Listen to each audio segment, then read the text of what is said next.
Good evening, good morning, good afternoon, whenever the fuck you're tuning in.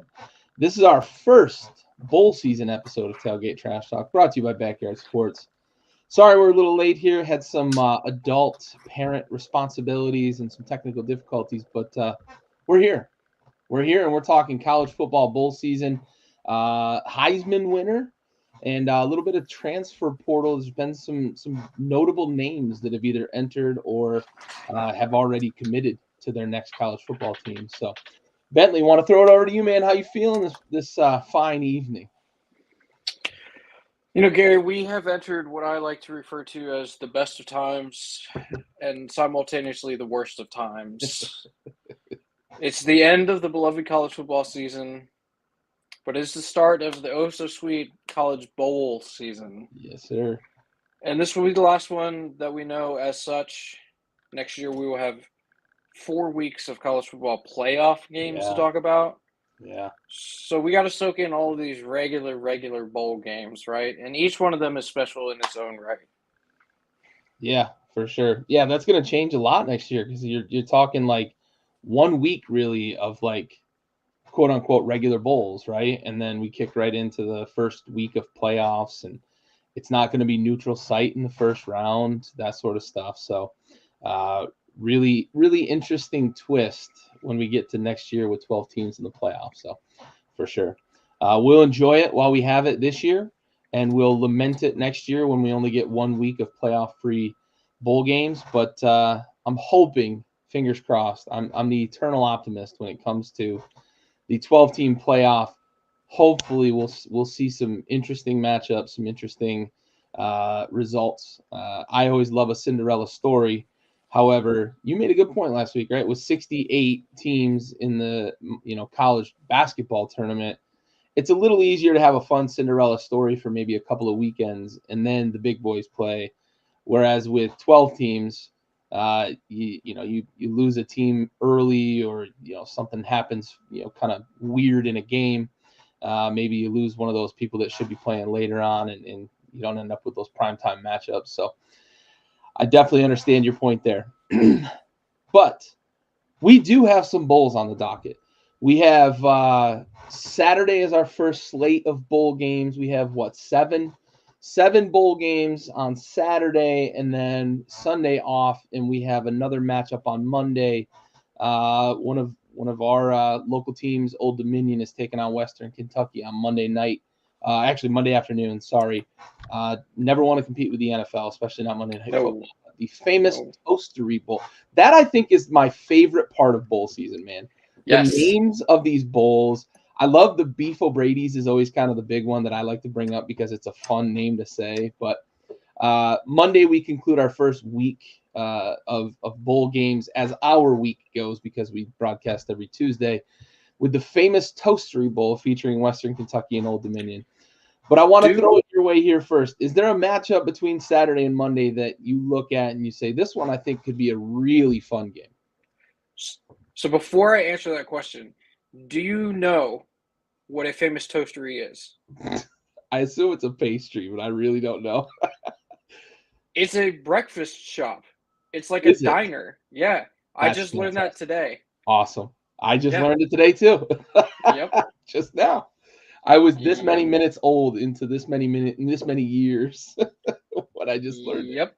It is a famous restaurant chain, huh? All right. Yeah. Look, I love a good greasy spoon, man. I love a diner. I will eat the shit out of some diner food. Yep. It's a brunch spot, I believe, in the Charlotte area. Okay. A brunch. Hey, yeah. That's not bad. Brunch is always good. Love a good brunch. What's that Kelsey commercial where he says two things at the same time or whatever? Yes. As in terms of the matchups here, right? So there's one that jumped off the page to me right away, and it's not the one you might be thinking of, the Chip Kelly game, the UCLA game. It should be exciting. Boise State can really run the hell out of the ball, but that's not the game that I have circled. I'm looking at New Mexico State and Fresno State. As I've stated multiple times on this podcast throughout the year, Diego Pavia is my dog. So this game is being played at University of New Mexico, where he famously was caught pissing on the logo of New Mexico. Now, I don't know what is going to be like painted on the field at the 50-yard line, but somewhere in the stadium there will be a New Mexico Lobos logo, right? There will be a mascot or decal, whatever of it. So it'll still be on the practice field. So I don't know what that is, how that's going to play out, right? But to me, it's just exciting to watch him come out on the field. I mean, the guy leads. He obviously led the team in passing yards. I believe he leads them in rushing yards as well. And he's a player. He to me is like a Cam Rising light, where he just embodies what it means to be a true dog at the college quarterback position. I mean, he won a state championship as a senior in high school for wrestling, and then I believe he went to junior college and won a national title there, and then transferred to New Mexico State. I mean, they just like the team just embodies who Diego Pavia is, and he carries them, and that team goes as far as he goes, and that man does not stop. So I believe in them. They're 3.5-point favorite. I'm going to take them to win this game. I'm going to take them to cover. I love Diego Pavia. He's one of my favorite players to watch in the country. But that's my favorite matchup of this weekend. I'm excited to see that one. Yeah, that should be a fun matchup. I was a little surprised to see the 3.5 number, but I believe Fresno's got. Is it their quarter? Is Keene sitting out this game? Which may have swung the line, but I'm with you. I'm laying the points. I want to see Pavia go for like 400 all-purpose yards in this game. So definitely friend of the show, right? Diego Pavia. Yes, very much so. One matchup I'm looking at, and I don't know why it really sticks out to me. I've had a lot of fun kind of keeping an eye on like coaches that end up as, retreads. And Jacksonville State against Louisiana seems to me like it's just kind of one of those matchups of like, also ran schools. However, Jacksonville State is coached by not an also ran coach. Nope. Rich Rodriguez, who's had a lot of success at multiple schools, flopped at Michigan, built Arizona up and had a bit of a flash and then kind of lost it there. It's hard to maintain success at some of these schools, but I'm really interested to see Rich Rod because I think that there's a possibility that much like a few other coaches we've seen, Lane Kiffin, maybe the most famous example, ending up at a small school and then parlaying that into another big school. We know Lane Kiffin was at FAU for a little bit, put them on the map in a way that only Lane Kiffin can do when he went into Alabama and stole the media show as the coach of Florida Atlantic and offered a scholarship to an 8th grader. Yeah. At Florida Atlantic. So I think this is an opportunity for Rich Rod on a game that's going to be nationally televised. They're 8-4 this year. They actually were one of the last undefeateds. They were 7-0, I think, at one point, and had a tough stretch a tough run down the stretch. But I'm looking at Rich Rod and thinking maybe this is where he can parlay this into another opportunity at a big school. He had a real bad falling out, had some issues with some of the administration, especially when he was at Michigan. There were some issues there. He bitched about them, kind of wanting to run him out of town for another coach that didn't have much success at Michigan. I could see Rich Rod parlaying this into potentially a spot at a bigger school. Maybe not this offseason, but if he continues to build Jacksonville State and win conference championships there, or at least compete for conference championships there, I could see that being something where he can turn that into something new. Yeah, I'm looking it up right now. I believe there was a game where Jacksonville State. Let's see. Sorry, I'm looking it up on the spot. Yeah, so Jacksonville State played Louisiana Tech. And we talked about Rich Rod kind of having success at other schools previously. A lot of people credit him with being one of the first guys to really adopt the read option. Yeah. Went back when he was at West Virginia, right? Yep. Jacksonville State played Louisiana Tech, and they ran for 522 yards in that game. And that included a fourth quarter where neither team scored a point, and they scored 56. Yeah. Like that game, I I don't know what the over under is. I don't have it direct. It's 59.5. Yes. I would play the over and feel pretty confident about that. Yeah. Yeah, I would agree with that. The Raging Cajuns have a little bit of offense themselves. They've scored 50, I think, twice this year. And as you mentioned, Jacksonville State put 56 up in 3 quarters against Louisiana Tech. So, and I know they're averaging like 30. I forget what it is, like 32 or 33 a game, something like that. So they've got an opportunity to put up some points. This could be a fun, high-scoring game for sure. But you know What who else Jacksonville State lost to in the last game of the season? South Carolina. Or no, they No. lost South Carolina at some point this season, yeah. But Last game of the season. who did they play last? Oh, yeah. Your My boy, your boy, Diego Pavia. I don't know why I like him so much. I just think he's incredibly fun. Yeah, he's fun, man. And former champion wrestlers are fun because they're fucking animals, dude. Animals. Yeah. That sport will make a man out of you. Any fathers out there with sons or even daughters, if you want to harden your child against many of life's tribulations, put them on the wrestling mat. Yep. What else catches your eye on the slate? So there's a game on the slate that this is a throwback for a lot of people, right? Even for me, I caught wind of this anecdote and I had to go back and do a little bit of research myself, all the way back to 2004 when Aaron Rodgers was in college playing at Cal. Okay. And Cal, I believe the way it played out. I have so many technical difficulties. I don't have my computer with me, so forgive me for not knowing exactly how it played out.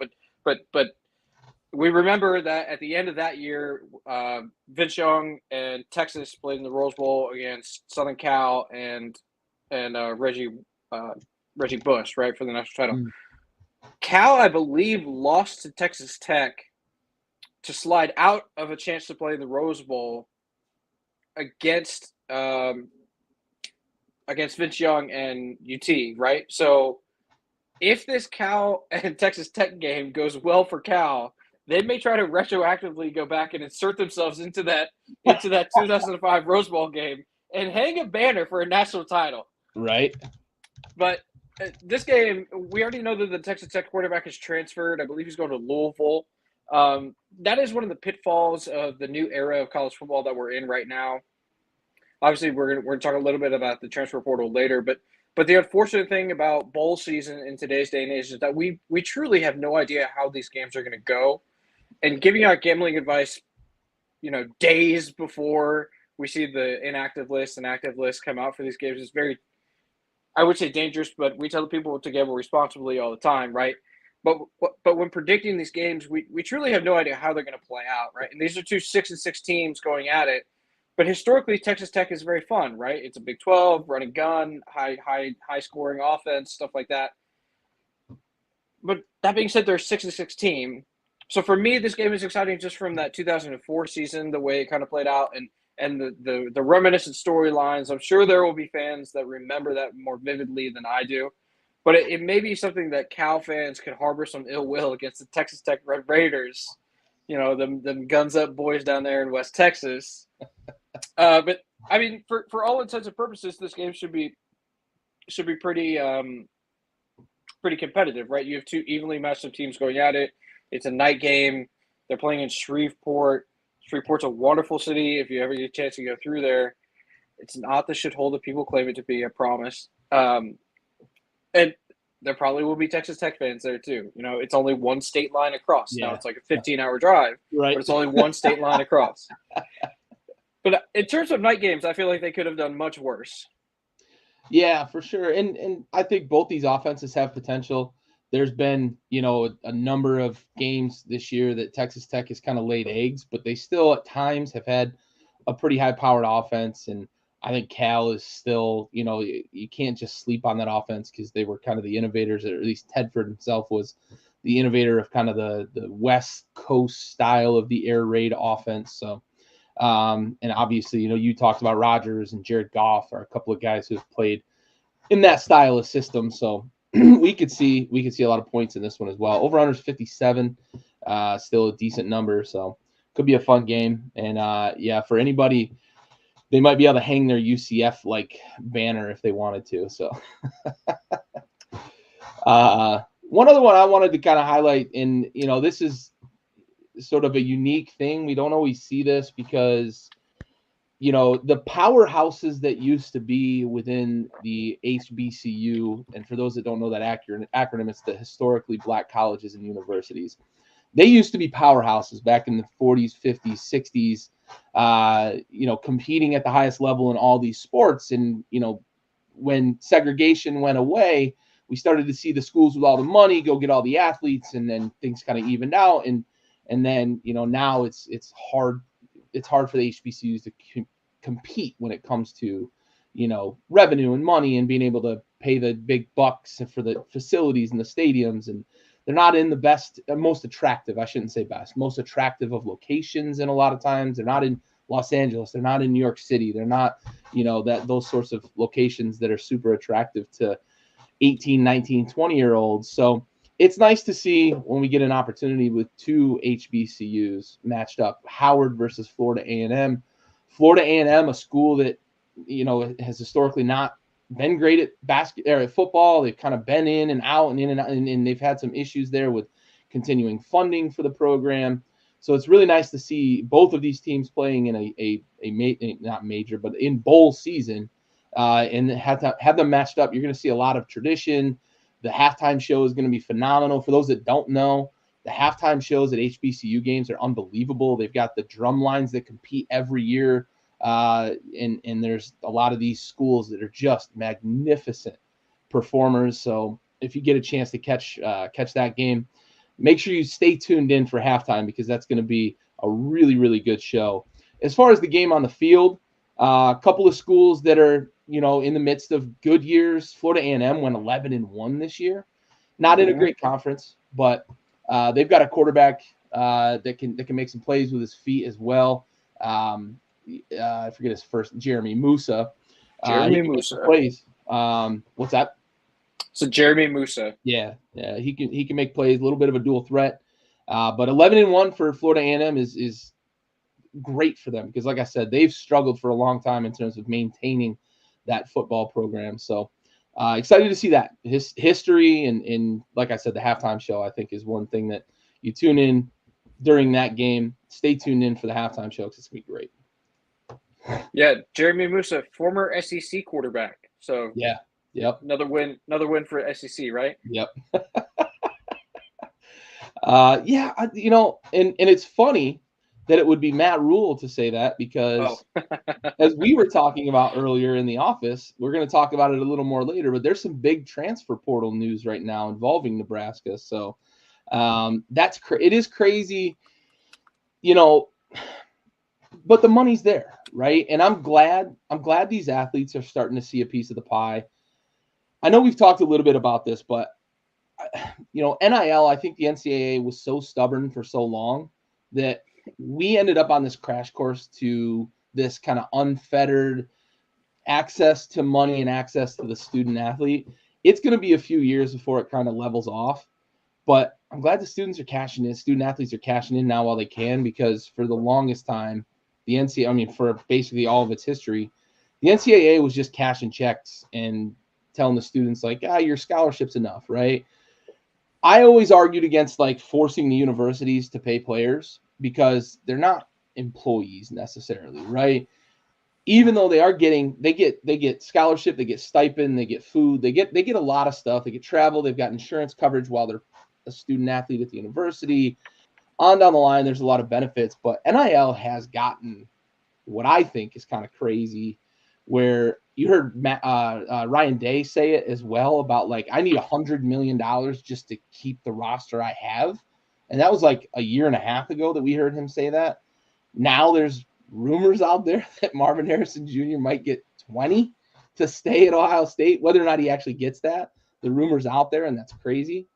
What do you think about that? In terms of just the dollar signs that there are right now with NIL? Yeah, it certainly is wild, the amount of money that's being thrown around. You think Probably the most profitable NIL student in the country right now, Caleb Williams, followed closely by Bronny James, who I believe got a valuation of like 6.5 million, 7 million, something like that, to come off the bench and lose to Long Beach State. But regardless of that, it is incredible to see the amount of money that these kids are getting. And we've known that it's been happening for a while, right? It may not have been in the form of cash, but they were receiving some sort of compensation, right? I agree that it's good that the players are cashing in. I don't love the way that it's transforming the landscape of college football. I think that you pair NIL in conjunction with the freelancing of the transfer portal, just allowing these kids, I think specifically of JT Daniels, playing at 5 different schools in 5 different years or something like that. It's like I get that you want to be able to be on the field and play, and there's only so many positions, right? I understand that. But the college football that you and I and a lot of us grew up on was you bring a kid in as a freshman, and then you watch him play for 3 years, and then it leaves, and you build attachments, you build fandom, you root for players on the field as well as the laundry, right? And that just doesn't seem to be the case anymore.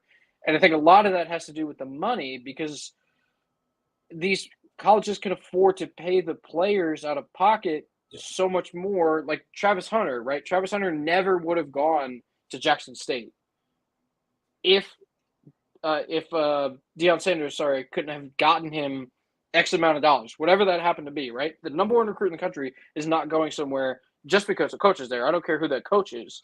He was able to receive that money, and that prevented him from going to Georgia, Alabama, Ohio State, you name it, right? One of these schools where he could actually go and compete with big-time players in big-time games, unlike he did at Jackson State and onward at Colorado. So I don't love it from the sense that it's changing the sport that I love so much, but I do like that the players are able to finally receive some sort of compensation for that time and effort that they've been putting into their craft. Yeah, Dad. I mean, that's a good point. My thing is, the schools had been treating these kids like professionals forever and not paying them like professionals, right? They were making money off their likeness. They were making money off jersey sales. When Johnny Manziel was at Texas A&M, the number 2 jersey was the highest selling. They made like $14 million or something off of just that jersey, right? We know whose jersey that is, right? So that was always my thing. Somehow we had to find a way to kind of share in the revenue, but we all knew that like the NCAA and the universities weren't going to give up money out of their pockets. It's always been the boosters and all those backdoor deals you were talking about, right? With compensation in some form or fashion. Ask Reggie Bush about his mom's Escalade, that sort of stuff, right?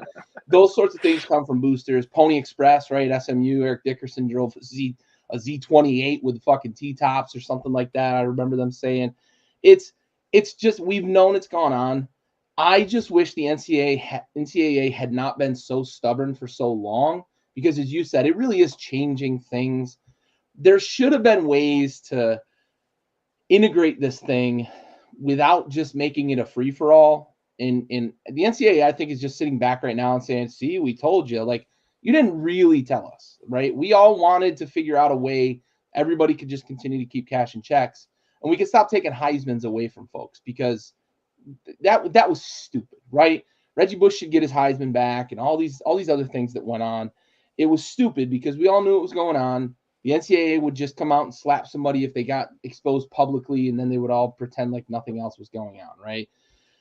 I wish that they had been more receptive of it, and we'd have been able to maybe get to a solution that is a little less Wild West and a little more.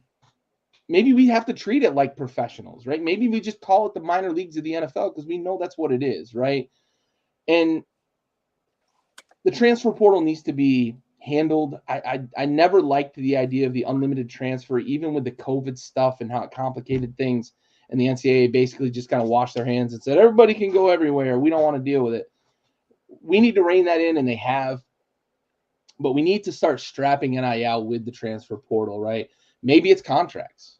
Maybe these booster clubs can offer this money for you to be there for 3 years, right? Maybe it's a 3-year contract and you have a buyout, right? If you're a student athlete, I don't know exactly how, but there's got to be a better solution than just the Wild West that it has become, because you put it perfectly. It's changing the landscape, and I don't think it's for the better, honestly. I'm glad the kids are getting a little bit of kickback because they are making these universities a lot of money with the game that they play on the field, but it has really taken its toll on transfer season and signing season. Like, National Signing Day means almost fucking nothing anymore.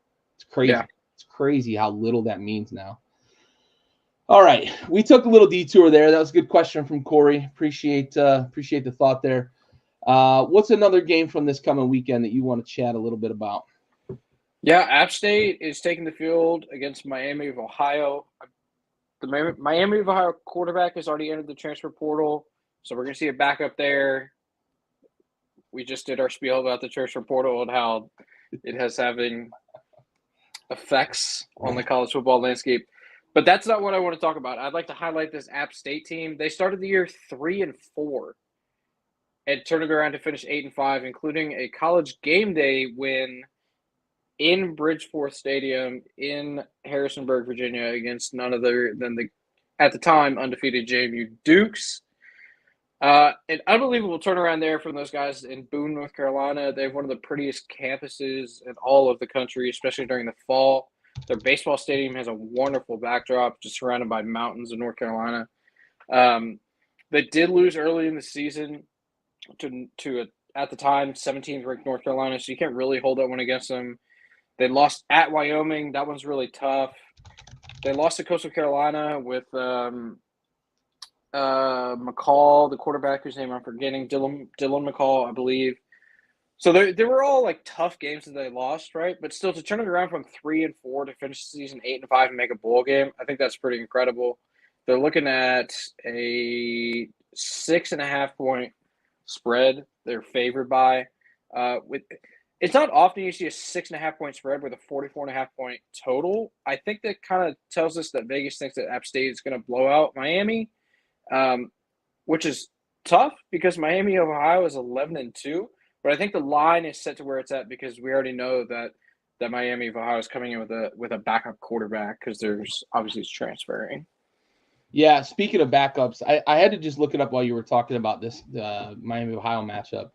Mikey Keene is actually going to be sitting out the game. That head injury he sustained last week against San Jose State is going to keep him out of that game.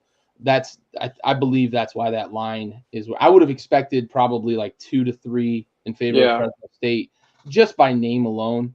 But without Keene playing, I definitely understand the line now. So I was surprised when I looked at it at first, but then I remembered. I vaguely remembered Keene, some news on him. So he is actually going to be sitting out the game. So.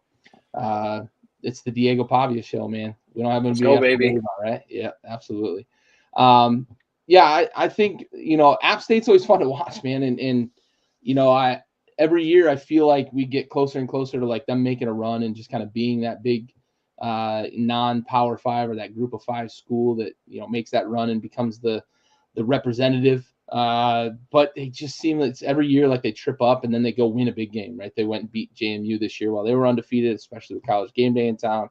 We know about the upset of number 5 Michigan several years ago. So, and then they beat North Carolina last year or the year before in a overtime thriller. Yep. So App State's a team that you never want to look at your schedule and see them on the other side, right? Because we know that they are the giant killer. So should be a fun game. Yeah. Yeah, Corey, maybe it's a slotting system, right, with NIL, if that's what we get to eventually, like certain positions are worth so much. But, again, you're going to run into, like, the haves and the have-nots. It's always going to kind of be that way. I don't know what the solution is. That might be, a decent solution. I don't know, because then you run into Title IX stuff, right? If you're slotting the starting quarterback, if it's regulated by the NCAA, that complicates things because – you slot the starting quarterback higher than the, starting goalie for the women's soccer team, right? Just to stick to the Title IX reference. You run into a lot of issues.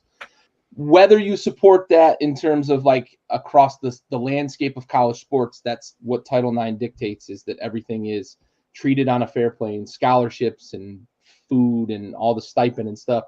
The stipend that a school offers for a Division I female athlete has to be the same as the stipend for a Division I male athlete, and that complicates things when you start to. Is it all the same? Maybe every player is the same, but are you going to then run into a situation where you don't have enough to go across the board with all of the sports? So there is a little bit of a complicating factor with Title IX. Last game, for me at least, and we've covered almost all of them really, but let's talk a little bit about UCLA Boise State. UCLA comes in as a 3.5-point favorite. We saw UCLA get ranked as high as I think they were 16 at one point this season. We talked a lot about their defense this year. We've also talked a lot about the quarterback issues that they've had. They do have one of their quarterbacks entering the transfer portal. Their freshman quarterback is looking to go elsewhere. He's been linked to a couple of different schools already. What do you think about this matchup here? Is this yet another opportunity for Boise State to kind of knock off a name brand, or do you think UCLA is going to handle their business? Yeah, again, we run into the issue of we don't entirely know who's going to play. So we talked previously on the show, I believe after maybe it was the week going into championship weekend or something. We talked about how good UCLA's defense was and how highly ranked across the board nationally they were, right? Yep.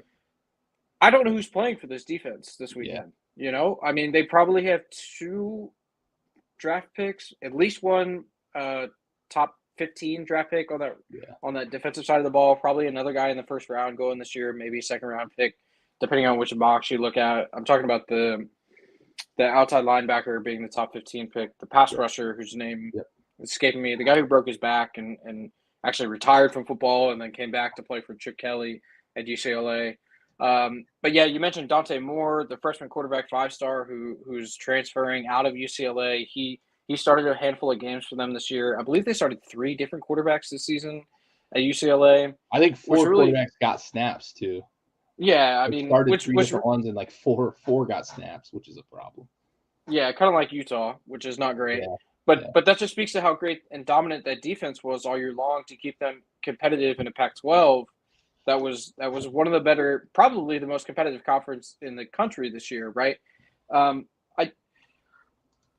This game, I kind of expect Boise State to come in and win. I do believe that was it them? I'm going to say something, and I hope that I'm correct. I believe they have an interim coach currently who's looking to get the head coaching tag going forward, and the players are lobbying for him down the backstretch of the season. A little bit like the Marcus Freeman situation. Yeah. But you have a coach who the team in Boise has rallied around. You have an explosive running game, and their running back is already committed to coming back next year, right? So they're going to have sort of their full complement of offensive players coming out to play in this game. And it's well, I just don't know what I'm going to see from the UCLA side. Gut feeling says go with UCLA. They have the better program right now. They've had the more dominant defense all year long, but I don't know who's going to be playing for them. So I would probably say take Boise State in the points. They're giving you 3.5. That would probably be the lean that I go with. Maybe even play them to win it outright. I just don't know. That's the unfortunate thing. If you force me to make a bet right now, I'm taking Boise State. Yeah, I know. And I couldn't think of his first name. Latu. Yes, Latu. The star edge rusher for UCLA, and I know he's sitting out, and they probably end up with at least one more sitting out, maybe a couple more on that defense, and that's a big loss, right? When you got a guy who's going top 15 in the NFL, and you don't have to worry about him on the other side. Yeah. That's a luxury for an offensive coordinator for sure. In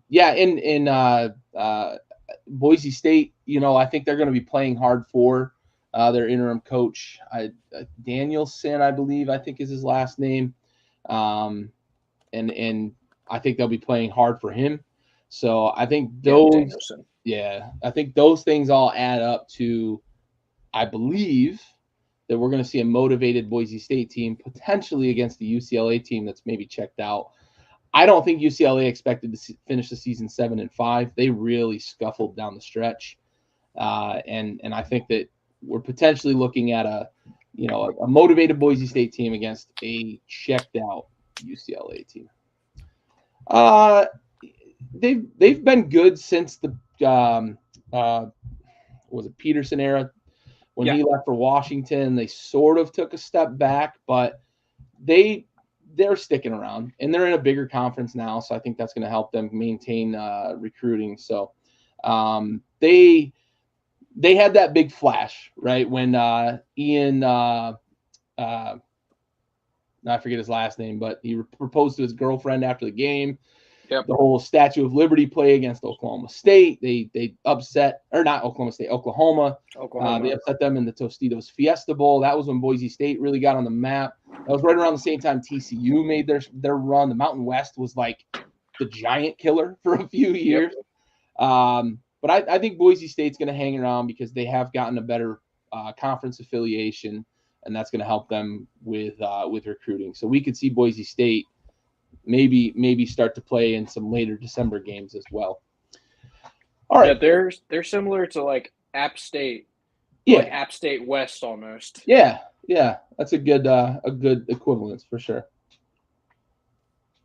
All right, let's shift gears a little bit. So in New York City this past week, we had the announcement. It was almost, I think, in a lot of ways considered a foregone conclusion that Jaden Daniels was going to win the Heisman Trophy.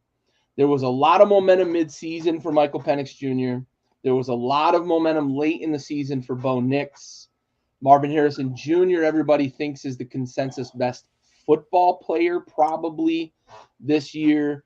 Potentially the number one overall pick in the NFL draft. Typically that's a quarterback, but that's the level of talent people equate with Marvin Harrison Jr., and I don't disagree with them. I think he's a mutant. We've talked about that several times. But in the end, we ended up with the guy that I think was probably the most deserving, and I want to get your thoughts on it. But Jaden Daniels at LSU playing against very good SEC schools, not the cream of the crop up and down the SEC as we've seen in some years past, but still the SEC put up a ton of points with that LSU team, and they had to, because that defense was giving up, uncharacteristically, was giving up a trillion points a game. I think they gave up like 38 points a game this year, which is not LSU-esque. It probably wasn't that high, but I think it was like 34. Yeah, but it felt like they were giving up 100 points a week. They had a game where they did score 100 combined between two teams, and like two other games that threatened 100 between the two teams. Jaden Daniels finishes the season, though, with 3,800 passing yards, 40 touchdowns, only 4 picks, QBR of 95.7, and he finishes the season rushing the ball for 1,134 yards and 10 more touchdowns. So 50 total touchdowns, 5,000, almost a full 5,000 total yards between throwing and rushing the ball, and only 4 picks. So how do you feel about Heisman? Did they get it right? Do you have an argument for someone else? The only argument I think that could be made is that Jordan Travis probably should have been there. You know, the single most if this was an MVP player. Right? If this was MVP, I think he proved his value to that Florida State team. Yeah, I mean, it's just. I think it goes to show that the Heisman Committee is different than the NCAA, who is different than the College Football Playoff Committee, and everyone has different feelings about who the most important player in college football is, right? In terms of the Heisman specifically, I do think they got it correct. A lot of people were bringing up the fact that LSU had 3 losses, but I'm just going to read you a list of names. I'm not going to go through the whole list, just a few. But here's some other guys who also won Heisman trophies while having their team win 3 or more games. Lamar Jackson in 2016 probably deserved it. Robert Griffin III in 2011 probably deserved it. I may have given it to Andrew Luck that year, but I understand why you give it to RG3. He's explosive. He freaking is. He's an American level or Olympic level sprinter. Got it. He was kind of a freak. He had the Heisman. Bo Jackson. Moments. Exactly. Yeah, Heisman moments. We talk about those a lot when you talk about how do you win the Heisman? When you have to have moments, right? Like I get it. Bo Jackson's team in 1985, Ricky Williams' team in 1998. Like these are guys that you think these are the great players in college football, right? Jaden Daniels, while being a transfer, back to the transfer portal thing. This was one of the most impressive college football seasons ever. It rivaled his former LSU brethren, Joe Burrow, for the best college football season by an LSU quarterback of all time. Yeah. I mean, I think they absolutely got it correct. I think that if Bo Nix had beaten Michael Penix the second time around, then there may have been a case for him to kind of come and win it because he completed like 78% of his passes or something. It was unbelievable. While having he had a pretty deep average depth per attempt, which is a stat, every time you throw the ball, it goes a certain amount of yards. And it was pretty deep, I believe, on the scale. It was like upwards of 10 or 11, I think. Don't quote me on that, but I know it was fairly deep. I do think they got it correct. Jaden Daniels was absolutely electric.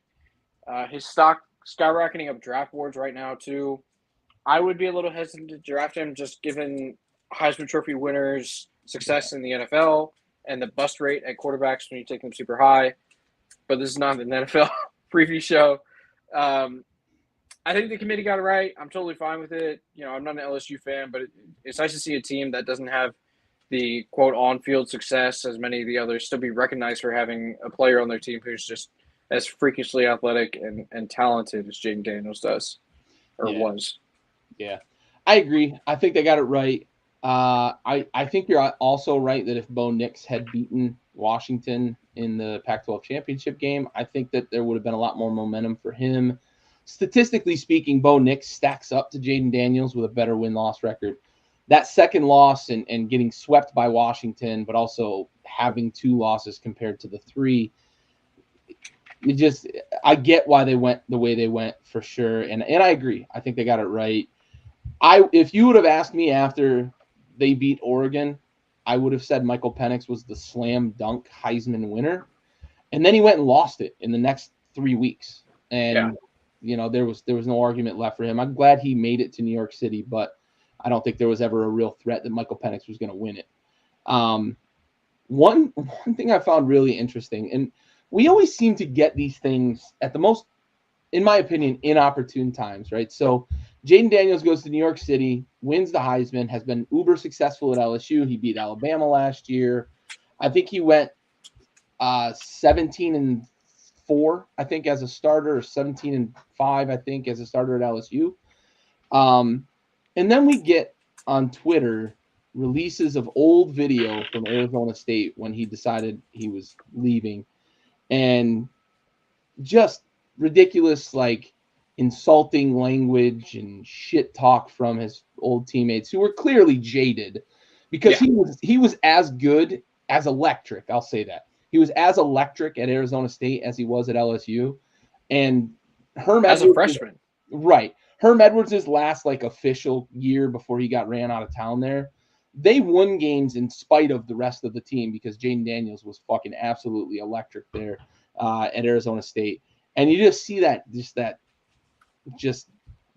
nasty, I'm pissed because you're leaving kind of shit. You're saying reckless stuff.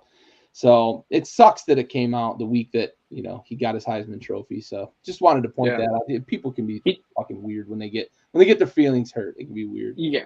It definitely was disheartening to see that from guys that you shared a locker room with. Right. You never want to see that. But that Arizona State offense his freshman year when they had Eno Benjamin at running back and Brandon Ayuk at wide receiver, they, like you said, they were freaking electric. Jaden Daniels had no idea what he was doing on a football field. But he was just running around slinging it, dude. That team was really fun to watch. Yeah. Oh, yeah. Absolutely. Oh, all right. Well, hey, let's shift gears a little bit. So I want to talk a little bit of transfer portal, and I want to first, I mentioned this to you in the office, and I kind of want to get your thoughts because we talked a bit. He hit national prominence this year because Duke was on the map. They were ranked. They're not often ranked in football. They're a big time program. They're a big time college that you can, the name recognition because of their basketball program. But they hit national prominence, and unfortunately, they're going to lose the coach that built it for them. But Riley Leonard hit the stage, and there's a lot of people that had been talking midseason about his NFL prospects. Then he gets hurt, and things kind of quiet down a little bit. But he commits to maybe the most recognizable name on the planet in Notre Dame. What are your thoughts in terms of fit? How do you think that's going to work with Riley Leonard going to Notre Dame? Yeah, so I would like to speak to last year's transfer that they brought in to kind of lead into this year's transfer, right? They brought in Sam Hartman, who played over 5,000 snaps in college football. We talked about it coming into the season. I believe you had them in your totem, not to throw salt on a wound, but I believe you had them in your totem in week one. Did. For it justifiably so, right? Because they brought in Hartman, who was supposed to be this top-notch guy. It really elevate this offense. But what was I was ill prepared for them to play defense with 10 men. That's fair. That is fair. But what you kind of also were ill prepared for, and likewise with myself, was that I believe Notre Dame had one of the 5 youngest receiving corps in the country this year, which was incredible that they even had any success on the offensive side of the ball, playing as many freshmen and second-year guys as they did. I believe their leading receiver coming into the season, and I'm trying to remember the stat way back, 12 weeks ago, had like 27 catches or something like that. That was their leading receiver for the team. Yeah. It's tough for anyone to really thrive in a situation like that. So all of that being said, they're bringing in Riley Leonard this year to pair with a bunch of second and third year guys now, because I don't expect them to lose any of those folks to the NFL. They may lose some to transfer, whatever. That's totally different, right? If you just bring in Riley Leonard with the same receiving core that you had this year as freshmen, learning from one of the best college football quarterbacks in the last, 5-10 years, whatever, however you want to stack them up. You bring in Riley Leonard, who had a lot of success early on before hurting his ankle at Duke. I think this offense could be just as good, if not better, going forward with Riley Leonard and a more mature crop of receivers. And if Estime comes back, their workhorse running back that they had last year, I don't see why there would be any reason for this offense to take a step back with Riley Leonard as opposed to Sam Hartman. Now, he's not the pocket passer that Hartman was, but he's a better athlete and can do more with his feet and create a little bit more of this offense, which is kind of what you need in today's day and age, really, to be a successful offense. So I like it for Notre Dame. I'm not a Notre Dame fan. I actively root against them. So it kind of sucks to see a guy go from Duke to Notre Dame. But I understand the transfer. I like it for him. I like it for them. It seems like a good move all around. And I don't harbor any ill will towards him because his coach did leave. So it makes sense for him to be able to transfer out. Yeah, for sure. Yeah, my initial thought was that I was wondering, like, Notre Dame doesn't have an offense that I think fits his skill set, right? Because as you mentioned, he's not a guy that's going to stand there like a statue and throw the ball from the pocket and be uber successful. His strength is when he's scrambling, when he's breaking the pocket and making plays off schedule, whether he's running, which ended up the reason why he got hurt, or if he's throwing outside the pocket to receivers that are running the scramble drill, right? But I also thought about it, and Duke had a pretty bad offensive line. For as good as Riley Leonard was in terms of making plays, they made a lot of in the pass blocking game. He, at least against Notre Dame, especially, right, and in the game that he got hurt, he was under fire a lot. They were able to really road grade in terms of the run game in a lot of ways, and a lot of those games that they were able to kind of stymie the other team and whatnot. But he was under fire a lot. And what does Notre Dame have perennially? They're putting NFL linemen. They're putting linemen in the NFL every year. And still today, like, some of the best offensive linemen that are playing in the league came from Notre Dame. So I think he's going to have more of an opportunity to develop as a pocket passer next year. But also I think it's going to be an opportunity for their offensive coordinator to maybe get a little more creative in the run game. You mentioned it. They've got a workhorse back in Audric Estime. If he does come back, he's a junior. I don't think he's got high NFL prospects. So he's probably going to come back, and we may see that as a nice combination. Maybe they can get a little more creative on offense, but also one more year seasoned for those wide receivers as well, I think is going to make a big difference for them. They're going to play defense. They've got a defensive-minded head coach. They continue to recruit great defensive players, but I think offensively, I've been swayed the more I've thought about it, away from it just being an interesting pairing to I think it does make sense. I think it makes sense for both sides. I think it gives Riley an opportunity to grow and become a better pocket passer, because that NFL talk quieted really quickly with him from about the halfway point of the season until now we get to bowl season.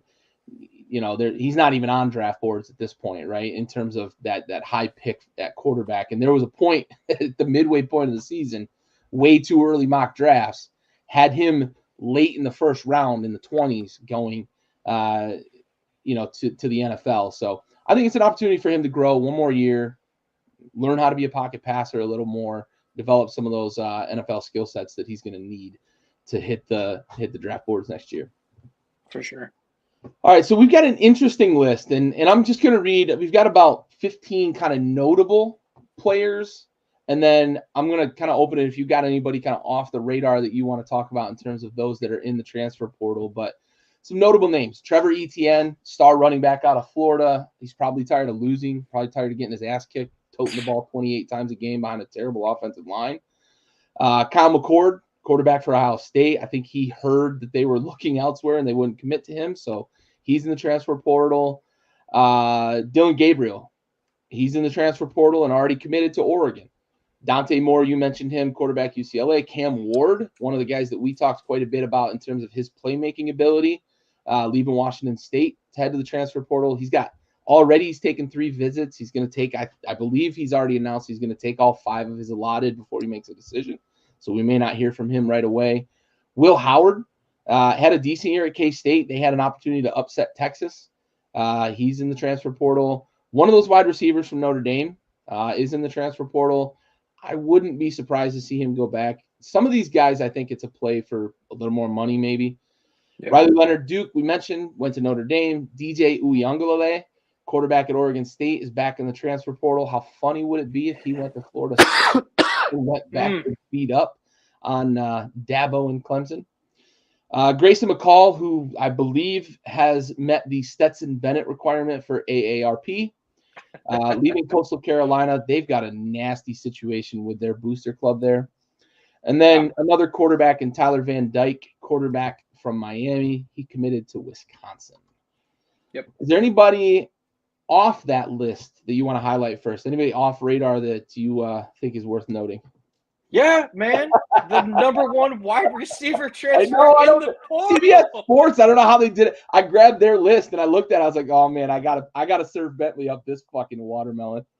Nah, you got to go to On 3, baby. They are I got to give a shout out to these guys. They are on top of all of the college football news.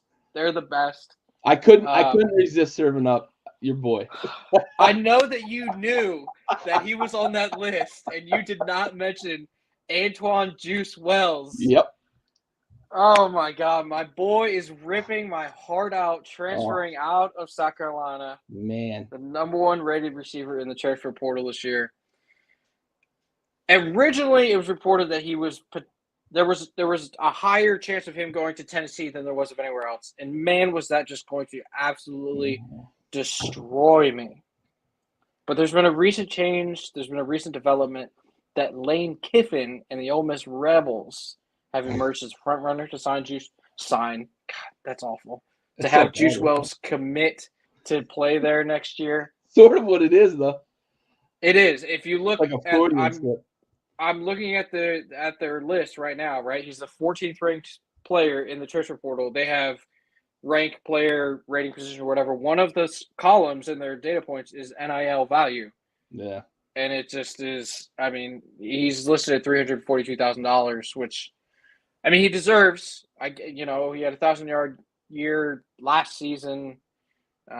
He was a stud when healthy. He scored a touchdown against Georgia this year. I mean, he's really freaking good. But it breaks my heart to see a guy who transferred to South Carolina to play big-time college football. He came in with Spencer Rattler. Xavier Legette obviously took over the mantle this year as the number 1 receiver on that team. But we talked about it. I talked about it countless times. I think you just listen to me rant most of the time, which is totally fine. But if he was ever able to be healthy this year, we could have had Juice and XL on the field at the same point, that offense could have done some special things, in my opinion, maybe with some better play calling. But that's another topic for another day.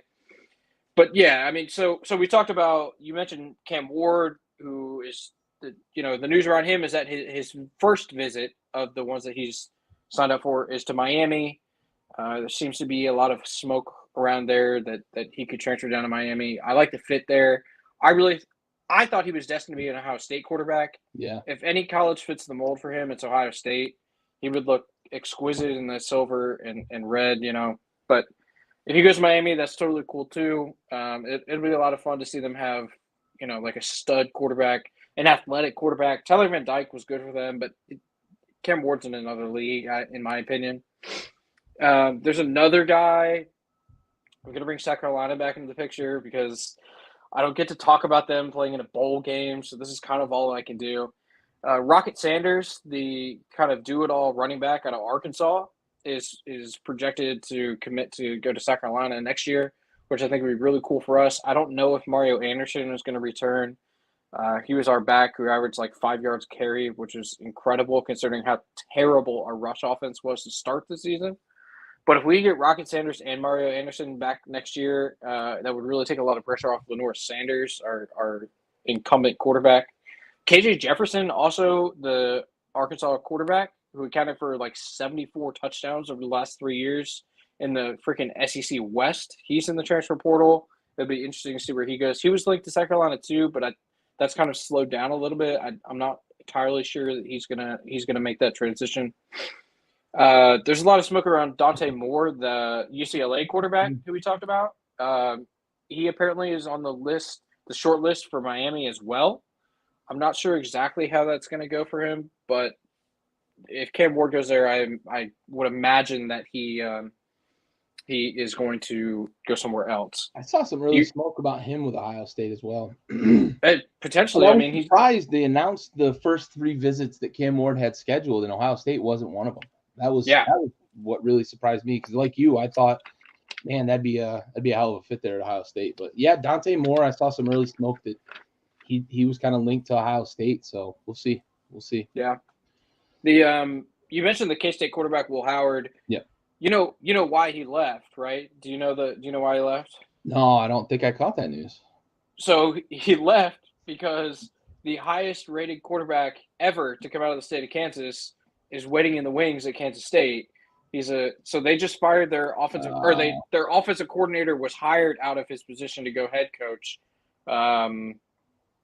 Somewhere he's coaching somewhere else, right? And so they're vacant offensive coordinator position. So that's one reason the quarterback leaves. They also have a 5-star commit, highest rated quarterback out of the state of Kansas ever, waiting in the wings.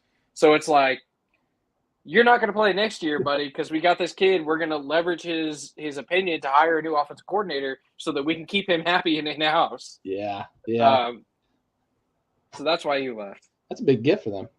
Yeah, it's huge. No shit. A 5-star quarterback out of the state of Kansas. Yeah. What do you think about Dylan Gabriel going to Oregon, though? Yeah, I wasn't sure at first because Bo Nix can move. He can use his feet, but he's much more scramble drill runner than he is kind of designed runner. And I know they ran once in a while, they'd sneak a design run in, but I think he had like a dozen design runs on the season. It wasn't many, but most of his rushing yards would come when the play broke down, and he just used his athleticism. They didn't run him the way that Auburn ran him. Auburn ran a lot of design runs with Bo Nix. But I like Dylan Gabriel as a thrower of the football. I think he's more accurate than he gets credit for. I love watching lefty quarterbacks throw the ball as well. It's just fun to watch him throw. Penix and Steve Young was always fun to watch. Mark Brunell, yada yada. And I think Oregon's gonna be fine, just adjusting to it. That's another one. I at first I was like, I don't know, right? Because to maximize Dylan Gabriel, I think you have to commit to the fact that he's going to move the ball with his feet. He did it a lot at Oklahoma, extending drives and whatnot. I mean, he was kind of responsible with his feet for the reason why they were able to make that comeback against Texas and beat them. He converted a bunch of crucial 3rd downs and I believe 1 4th down with his feet. So at first I wasn't sure, but also you mentioned like if they're going to figure it out, Dan Lanning's going to figure it out, and I agree. You kind of swayed me with that. I think it's a good fit. I think the more athletes you've got on that Oregon offense, the better. They've got weapons. They've got good running back play as well. I think they've got a lot of threats there on offense, and I think Dylan Gabriel probably fits in pretty well. Yep. The one of the other superstars on defense for UCLA, Kamari Ramsey, is in the transfer portal, sophomore redshirt, plays safety for them. So that's another guy who's not going to play in the bowl game this weekend. Yeah, that was one Vic, of the. I didn't even think about Vic, right? The way he could lefty wrist, just all wrist and throw it 80 yards. Tua was a lefty. Tua, yeah, for sure. A lot of good lefties. Yeah. Any others you want to highlight from the transfer portal? Yeah, just one, and then we can move on from here. The number one rated player in the transfer portal is a defensive tackle who's transferring out of Texas A&M. Yeah. One of those guys that Jimbo recruited and dropped a bag off on his porch, said, I'm good here in College Station, brother. It's time for me to move on. So that one will be interesting. It's not often you see, like, and I hesitate to even, like, hearken the name, but, like, in Ndamukong Suh level game record that Walter Nolan is down there in College State, well, formerly of College Station, projected. It's kind of 50-50 right now between Oregon and Ole Miss. Yeah. What a portal it would be if Ole Miss picks up Juice Wells and Walter Nolan, dude. Yeah. I'm surprised Dan is not in the mix on Nolan. Yeah, well, they don't have time to enter the transfer portal right now. They're only going to get the national champion run. Yeah, they're a little busy at the moment. Yeah, for sure. All right, well, hey, before we get out of here, I want to get your thoughts. My dad kind of floated this out. I know this isn't the NFL show. However, Texas Tech legend Patrick Mahomes had a legendary temper tantrum this weekend on a play that is so obviously correctly called. However, I get from a certain perspective that, like, this happens a lot during games. It's more on the refs, in my opinion, than anything that, like, they kind of let players get away with this in a lot of ways. I also want to point out that not only was Kadarius Toney lined up offside, but Juwan Taylor and the left tackle, whose name is eluding me, were both in the backfield for the Kansas City Chiefs on that play. I think the NFL has to kind of crack down maybe more on this, or we just free for all and say fuck it. We're gonna play backyard football. But what are your thoughts on the two-time MVP, the two-time and defending Super Bowl champion, Patrick Mahomes, the face of the league, the face of State Farm Insurance, Kermit the Frog himself, ketchup on his steak, throwing such a fucking, like, full diaper temper tantrum? Because even after the game, he goes to Josh Allen and complains to him. And I couldn't love it more than when Josh Allen just, like, pats him on the chest and is like, all right, sport, it'll be okay. Yeah, if only he had 13 seconds longer to complain. Yeah, right. So your dad may not know this about me, and that's totally fine. I would not expect him to. I'm not on the NFL show. I'm a college football man first myself. However, I do love all football. There is not a larger Patrick Mahomes fan, maybe in the state of Virginia, than myself. I love Patrick Mahomes. He was electric to watch in college. He's done things the correct way, in my opinion, all throughout his career. There's the biggest red flag that he has is his wife and maybe his brother. Yeah, the people around him, really. Yeah, that's kind of all it is. That being said, it was disappointing to see him act the way that he did.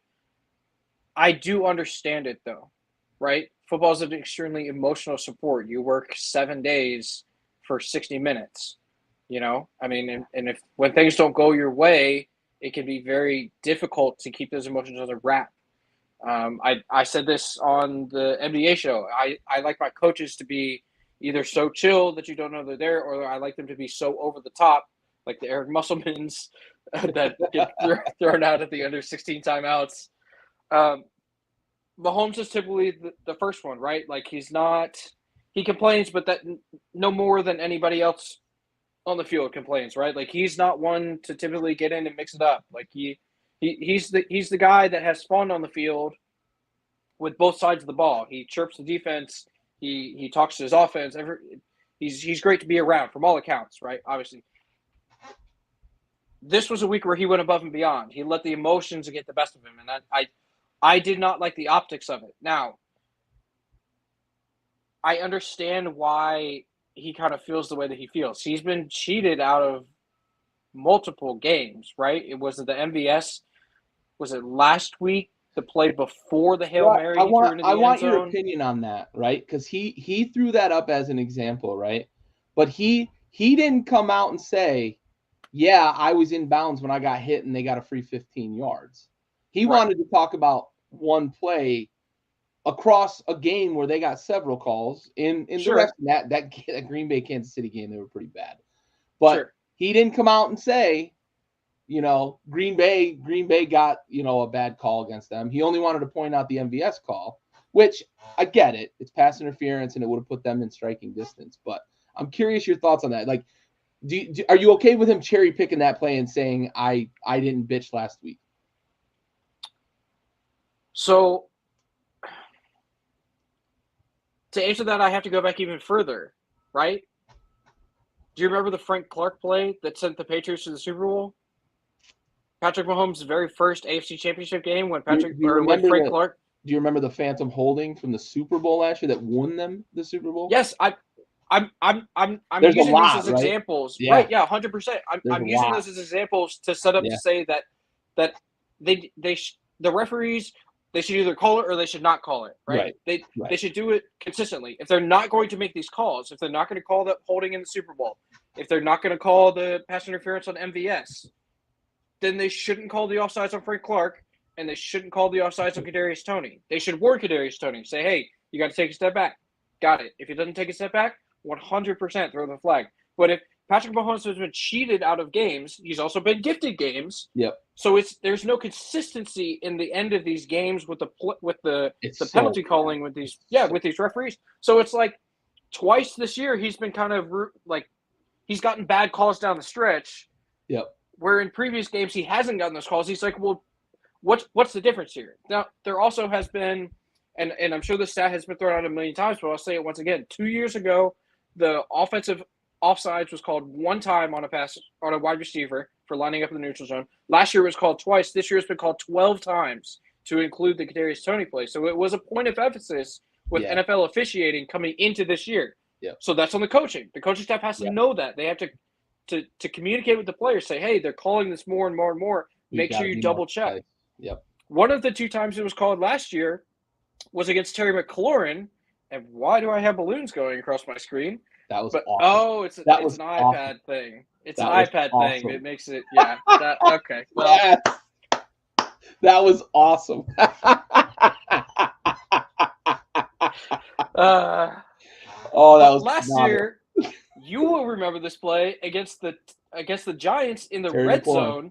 Terry McLaurin checks with the ref, gets the thumbs up, and they still throw the flag in the red zone where I believe he caught a touchdown on that play, or somebody did. We caught a touchdown on that play, yeah. Yeah.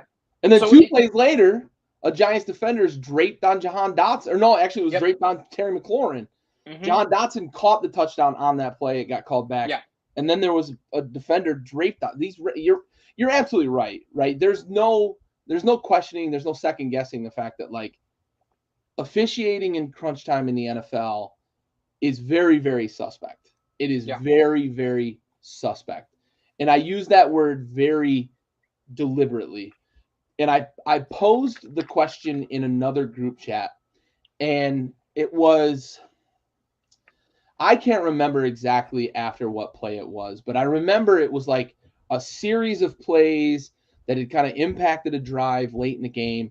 And I said, like, I wonder if the NFL would survive an inquiry, like a real, actual inquiry, because I'm not normally a tinfoil hat guy, right? I'll put that out there. I'm not normally a tinfoil hat guy, but there are times in NFL games, in NBA games, even in like MLB games, I think hockey might be kind of the only immune one to it, but they've got their replay system figured out. So they've got really good oversight. there are times in these major sports that, like, I think to myself, like, motherfucker, this feels like there's something here, man. And I can't put my thumb on it and say, like, this is 100% a smoking gun. But there are times when I'm just like, fuck, man, this feels like there is something going on. And I wonder if the NFL would survive an actual inquiry or not. It's just so strange that, and what's crazy about it too is, like, this call happens at the snap, right? Mm-hmm. There's no possible way that they can know that a lateral is coming and one of the craziest plays we may ever see at that moment of a game is going to happen. Yet the flag gets thrown and it negates that. And you have to feel like, what are we doing? What are we doing with this? Why is it then? Because Dan Orlovsky highlighted it too, right? Like, Kadarius Toney had lined up offside basically all game, almost in the same spot. And it's like, why now? Why with a minute and a half left in the fourth quarter? I feel for the Chiefs. I don't like the tantrum that was thrown, especially for a guy who's gotten superstar favorable treatment for a long time in this league. It was not good. I think a lot of what's going on right now is they're feeling some of the pressure of the offense isn't performing, and they're going to have to go on the road in the playoffs, and they don't like that. And I think that's where a lot of that emotion came. And don't look now, but, like, Denver's breathing down their neck in the fucking division. Yep. So I get the frustration, I get the emotion, but you can't do that. Let me ask you this then. I know you're going to do your up to the receiver to look at the ref. It is up to the receiver. Yeah. I think there's video of him. There's video of him looking at the ref. I don't know if there's a thumbs up back and forth. There is video of him looking down the line. Yep. And to what extent there was interaction between Kadarius Toney and the referee, I don't know. But typically when that occurs, it's some sort of double check with the referee on the outside. Hey, am I good? You know, we're good to go, right? We can rock and roll. Typically, that's how that goes. Would you have felt differently about the Mahomes temper tantrum on the sideline if it had been directed at his wide receiving core rather than the referees? Because Tom Brady, who most people acclaim to be the greatest quarterback of all time, which is just factually inaccurate, we saw him all the time on the sidelines laying into his receiving core and his offensive line and the players that he was playing with whenever they were underperforming. We don't really see Mahomes do that. We see Mahomes, like, revving up his sideline, getting the boys ready to go, inspiring them. How much of it do you think is that he didn't want to ruin the optics with his teammates, so he decided to take his frustration out on the ref rather than laying into his teammates because he is that superstar face of the franchise type deal? Yeah, and I think that's a good point, right? I think Brady gets let off the hook with a lot of his stuff because it's the way he's directing it. It looks like accountability, right? Or we pitch it as it's accountability, right? He's holding his receivers accountable. He's holding his teammates accountable. We also saw Brady a lot of times, like, he would get mad at himself, and he was just an emotional guy. And I think he does kind of get let off. I think part of Mahomes with the optics of this is the fact that, as you mentioned, he hasn't been this guy. He's a fiery guy. He's passionate, but it's usually when a good play happens, he's fired up. He's congratulating his teammates. He's chirping the defense because he's having fun. I'm him, right? If you watch the documentary, he would repeat himself 9,000 times, which was annoying, but he was always just kind of a fiery guy. I think he flew off the hinge as well. And I think the fact that he just didn't let it go, and then he doubled down with Josh Allen, and then he tripled down in the interview, and nobody once addressed the fact that, like, Kadarius Toney was almost a half yard offside, right? Like, none of them ever came out and said, yeah, it was the right call. However, Andy Reid almost gave Patrick Mahomes carte blanche too. He's like, this is embarrassing for the NFL. It's embarrassing that a professional athlete can't line up properly, right? Like, let's start there. And on top of the fact that Kadarius Toney has embarrassed himself several times with drop balls and everything else, it's tough. It's tough, and I do think that it gets treated differently because of what the optics are, right? He went after the refs. He wouldn't let it go. He said the shit he said to Josh Allen, and then he said the shit he said in the interview. I think it just looks bad. I also think that there's a large contingent of the NFL fandom that has been looking for a reason to hate Josh Allen the way, or Patrick Mahomes, the way that they looked for a reason to hate Tom Brady and Peyton Manning. It's there's two sides of greatness, right? There's the people that love and appreciate greatness, and then there's the other side that just want to see him fail. And that's why the NFL loves it so goddamn much, and that's why those guys are always on TV, because you're either watching to see them fail or you're watching to see them succeed. But the most important part is you're watching. So yeah, that's the big thing. Yeah, I think that there's a lot of NFL teams that had issues with his maturity at Texas Tech because he was a very emotional, fiery guy. I think there was a lot of concern about Tony. He's talking about Tony. Oh, Kadarius Toney. Yeah, okay. Because he got drafted in the first round. Slid in the draft because of some of his immaturity at Texas Tech and the system and whatnot. But the rich get richer. Andy Reid trades up when he's got Alex Smith to go get maybe the next great guy, right? Do you remember who the Chiefs traded up with? That was... It's very relevant. It is relevant. This team subsequently drafted their quarterback the next year. Was it the Bills? It was the Bills. It was the Bills. It was the Bills. I thought that was my initial thought. And then I got thinking, was it a division? No, there's no way the division. Yeah. But yeah, it's Kadarius Toney. So in that group chat, I was kind of asking about the NFL inquiry thing. There was one guy that liked the trade for Kansas City to get Kadarius Toney. And I reminded him and reminded them after he came out and admitted that it was a bad trade after this weekend with the issues with Toney. I lit the Giants up after they drafted Toney, and I lit the Chiefs up for trading for him because Kadarius Toney was this guy at Florida. He was careless. He was an athlete. He's an athlete. He's a guy. Yeah. You look at right coming from Florida, you kind of think he's like Percy Harvin-esque because he's so goddamn athletic. But he ain't that football player, right? He just isn't that. And you can be an athlete and be a really bad football player. We've got a million of those examples. So the Giants letting Toney go for those issues for sure. And that's on me. I was thinking Mahomes with all the sliding in the draft. But Kadarius Toney, I'm surprised he's still on an NFL roster. It's almost like the Chiefs just won't admit they got it wrong or something. I don't know. They don't have anyone else to play in his position. That's fair as well. They're hurting. They're hurting at wide receiver. Yeah. Rashee Rice. I'd like to see that they've started featuring Rashee Rice, though. He's a guy who's pretty electric with the ball in his hands. Yeah. What were you saying? And Mahomes trusts him, so I think that's a big thing too. Yeah. When you have a receiver who's talented like Rice and he has that rapport built with the quarterback, we saw it for years with Jordy Nelson and Aaron Rodgers and Devontae Adams and Aaron Rodgers and Marvin Harrison and Peyton. We see throughout time you see quarterbacks have their favorite targets and Mahomes, Kelsey, right?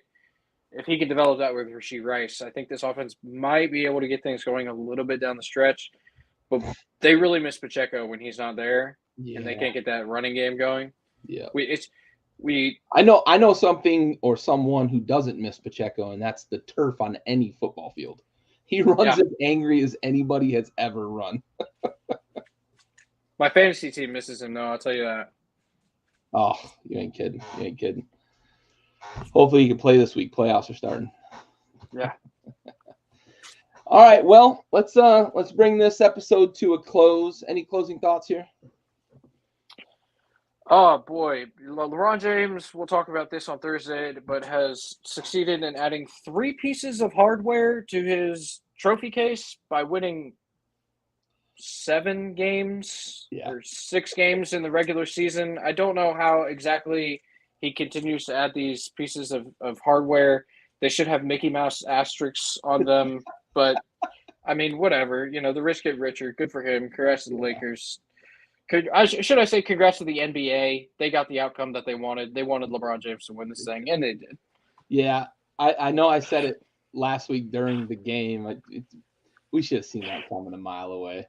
We Yep. should have seen LeBron winning the inaugural in-season tournament. Should have been the first blip on the radar. Yep. And yeah, so they get the pool play. They win their pool, so it's a ring for that, right? No, so they got medals. They got like Medal. medallions, That's right. and then That's he got right. an MVP trophy, and they Yeah, get the in-season tournament trophy. yeah. It looked like they won a freaking gold Medallion. medal. Yeah. So wild, so wild. Crazy. Good for them. Good for the NBA. Good for the trophy store that they order those from, Tiffany and Company or whoever makes all that stuff for the NBA. I think it's I know they're not going to Jergens. They made Ted's my down the class street. ring. Oh. Yeah. Oh man. All right. Well, hey, appreciate you. Appreciate the comment section, Dad. Appreciate the interaction, Corey. Appreciate the inputs and questions. There we go. We got What has 7 happened? Yeah, that's how we bring the episode to a close. The iPad has us covered. For Bentley and the rest of us here at Backyard Sports, this has been our first bowl season episode of Tailgate Trash Talk. We